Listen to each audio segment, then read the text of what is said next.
January 2nd, 2024. This time, it felt different again, but still on this nation, I began to see when there's a lot of focus of some kind of indictment, some kind of international courts focused on this nation. And it's strong, and there's a push, and then there's a drive, and then there's a, and there's a lot of intensity put in towards that.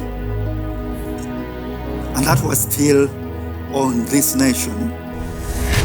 25 days later, in a stunning fulfillment of prophecy, the world's focus would fall on Uganda, following a landmark decision by Uganda's representative to the International Court of Justice, Lady Justice Sebutinde, in a historical international court case against Israel, which attracted intense global media spotlight.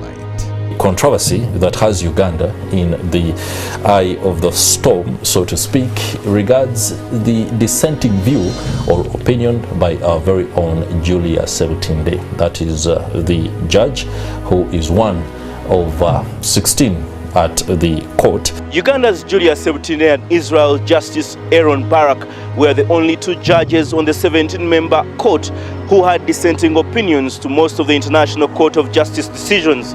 The UN court delivered its interim ruling on Friday, issuing Israel 6 orders concerning its bombardment of Gaza.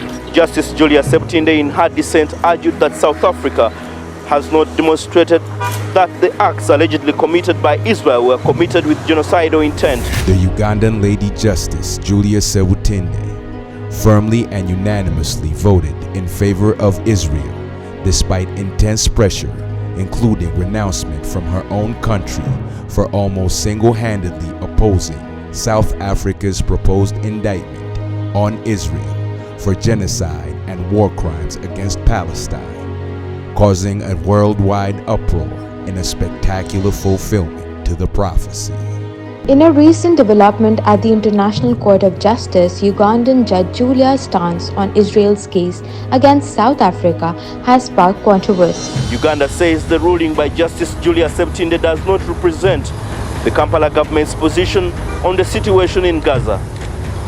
The permanent representative to the UN says Uganda's support for the plight of the Palestinian people has been expressed through their voting pattern at the United Nations. Julia Sebutinde, Uganda's representative to the International Court of Justice, ICJ, has become a hero amongst Israel's supporters, though her country distanced itself from her. The prophecy mentions the International Court's focus on Uganda, and in an uncanny fulfillment of prophecy, Justice Julia Sebutinde made international headlines and history as the first African woman to be elected Vice President of the International Court of Justice. Justice Julia Sebutinde will deputize Judge Nawaf Sawan from Lebanon. The 69-year-old assumes the role exactly 12 years after joining the International Court of Justice. She is the first African woman to sit on the panel. This is a prophet to the nations, one who has been sent to establish God's heavenly sovereign will in the earth. And it is our prestige to accord double honor to the supreme authority of God in our generation, Prophet Elvis Mbonye.